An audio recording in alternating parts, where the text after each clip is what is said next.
Okay, so title of today's video, we're going to be talking about how do you actually find the right salesperson at the dealership.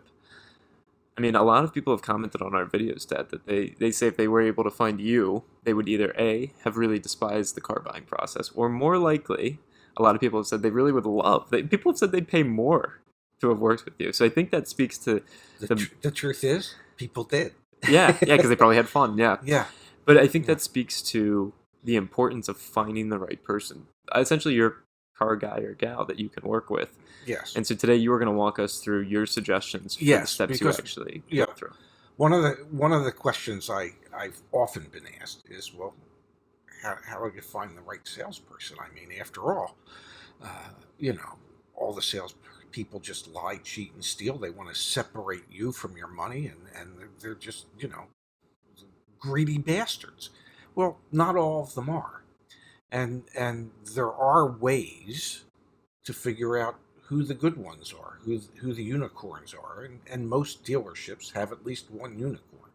So you kind of have to figure out who that person is.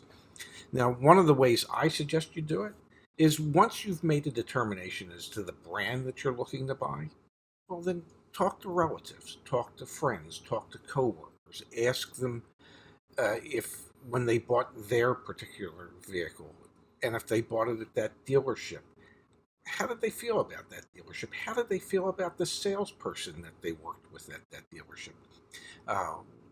Did the salesperson rush them, or was the salesperson patient with them?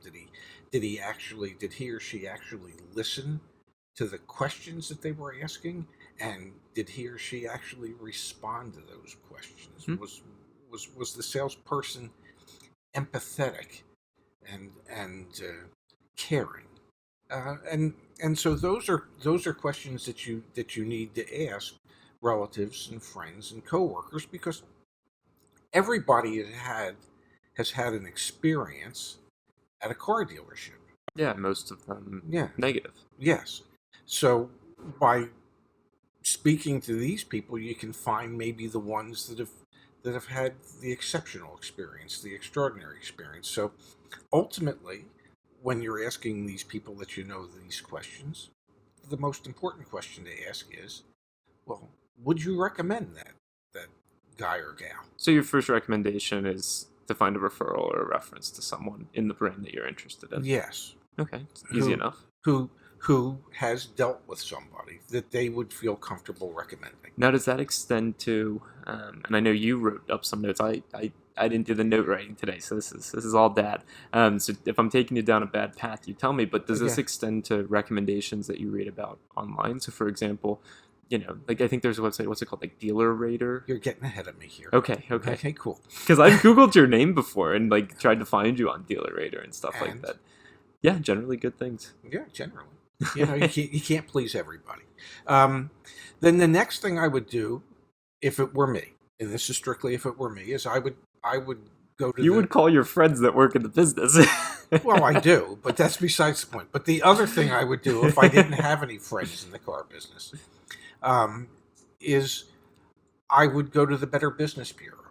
Yeah, and I would look up the grade for the dealership where I'm thinking about possibly buying a car, and see what the Better Business Bureau has to say about the dealership. Dealership as a whole. And when you go to the Better Business Bureau website, they will address things such as how they've handled complaints in the past, have they resolved them in a timely fashion, and you can also find out if there happens to be any open complaints at the moment.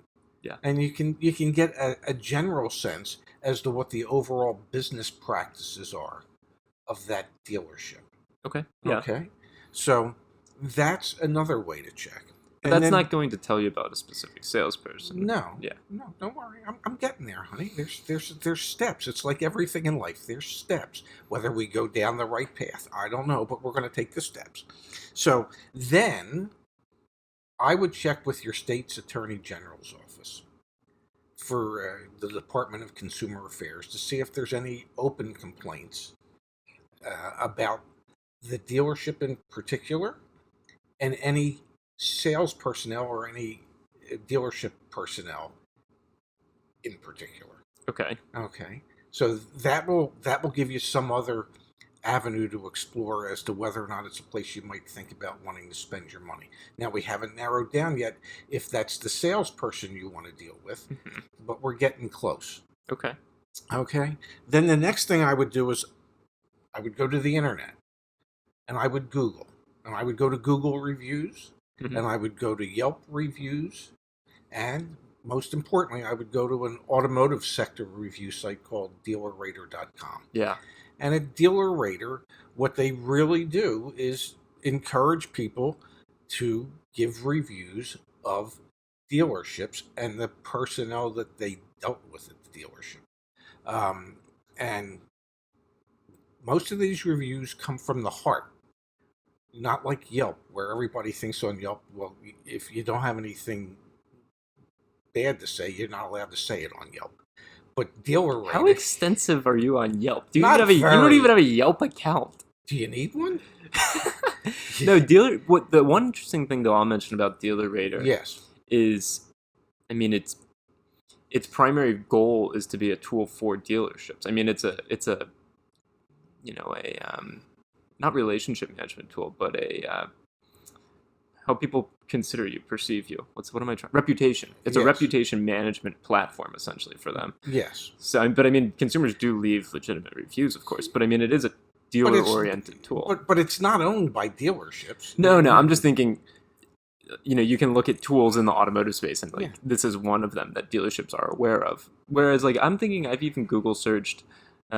Some of the old dealerships that you worked at. Yeah. And just seeing their Google reviews can be very telling. And people mention names in those Google reviews as well. So Google review, Yelp review, and DealerRater. You cover your bases there. Yes. You'll have a pretty good sense. Now, you want the best way? Yeah. The penultimate way? Well, maybe you should do some foreshadowing. So be like, in 30 seconds, watch 30 more seconds, and you'll... Yeah, just give it to us. Okay. So... The best way. What does 30 seconds even get us? I don't know. Nothing. Nothing. But the best way, in my experience, to find out who you should use as your salesperson, is to call the dealership and speak to the receptionist. And this is how I would frame it. I would say, "Listen, I'm calling from out of town. My mother's a little elderly, and she's looking for a new car. And, I'm very concerned. I want her to be taken care of.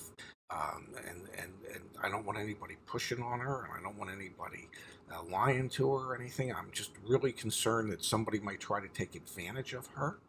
And I can't be there with her. So just between you and me, who in your dealership would you recommend that my mother ask for?" Now, receptionists usually don't have any axes to grind. They pretty much really know who's been naughty and who's been nice as far as sales personnel are concerned. And,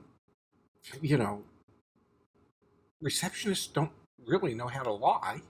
So they'll tell you the truth. We're generalizing a bit about receptionists, but I think... I'm sure there's one or two receptionists that lie, but most of them are not going to. So I get it, though. And they're going to appreciate that you thought enough to ask them. No, definitely. Yeah. So if it was your mother, who would you want your mother to talk to? And they'll tell you who they think would be the best fit for somebody like that. Well, now that you're armed with that information, when you go to show up at the dealership, you ask for that person. Or prior to going to the dealership, you contact that salesperson and you make an appointment. But that, to me, is the best way to find out who the right salesperson would be. So start with referrals. If you can get a referral, go with the referral. After referrals, do general dealership assessment. Yes. So that's Better Business Bureau, State's Attorney General, and online reviews. Yes. And then the third tactic is... ask the receptionist. Yeah. No, that's smart. That's a good one. Well, that's what you're paying me for. And just between you and I, folks, it's not like he's really paying me. But it's okay. The payment is really just being able to work side by side with him. I'm going to shed a tear. You should. I'm not. Yeah. All right. No, that was good, Dad. Yeah. That seems really helpful. Yes. I wish I had follow-up questions, but that's pretty damn concise Thorough? and thorough. Yeah. I'm sorry. See what happens when you take some time to write stuff down? I promise I'll never write this shit down again. So, do you know what time it is? Yeah, hand it over. Okay. This is one of the newest members of my collection, ladies and gentlemen. Your growing family. My growing family of watches. This is a Volucci. Yes, because everybody's heard of Volucci. Okay, nobody's heard of Volucci. You know what my dad told me the other day? I was like, where the hell do you keep finding? Because he keeps buying watches. Where the hell do you keep finding all these watch brands? And he's like, my dad does not have a Facebook. You go on Facebook and you search Ray Shefsky, you won't find him. You won't find me. My mom, his wife, who sadly passed away a couple years ago, she had a Facebook. So my dad still logs in as my mom, and now he says all the targeted ads are just watches, and he keeps clicking on them. And as an entrepreneur, I'm like, I thought no one ever used those ads. Oh, no, I buy shit all the time. Volucci. And this is a day, date, month, moon phase. Ooh, you know what I really like? I'll see if I can get it on the camera. The lightning bolt secondhand in orange. You know what really nice watch has that? No, tell me. The Rolex Milgauss, I think is what it's called. Okay. No, when I used to make good money, I thought about getting one of those, and then I was like, "That's stupid." But no, it's in the exact same component as a lightning bolt. And I also have a matching blue leather band that came with it. So that's the latest one in the collection. I can tell you that another place that I go for watches, Indiegogo. Oh yeah, or like Kickstarter or something like that. Kickstarter campaigns, because there's another one that Zach doesn't even know about that Did you buy one? Oh my god. Okay, that'll be here in August. Okay, maybe. Supposedly, yeah. Yeah, unless they, I don't know, they're car salespeople and they lied to me. You did your research. You could check the Better Business Bureau, but with those startup companies, they don't exist, so it doesn't really help. Yeah. Whatever. No, that's cool. That's a cool watch. I like that one. Yeah. Well, I think you're going to like the new one that's coming in, and it's really unique in that it only has one hand. I mean, I struggle enough reading time as is. That's why you use your what's that thing called? A cell phone. Yeah. All right, man. Well, I think that was really helpful. Thank you for that. I hope, and tomorrow we'll come up with tomorrow's Sunday. Yeah. So even your auto advocate rests on Sunday, but we'll be back on Monday. I promise. Cool. Thanks, Doug. Thank you.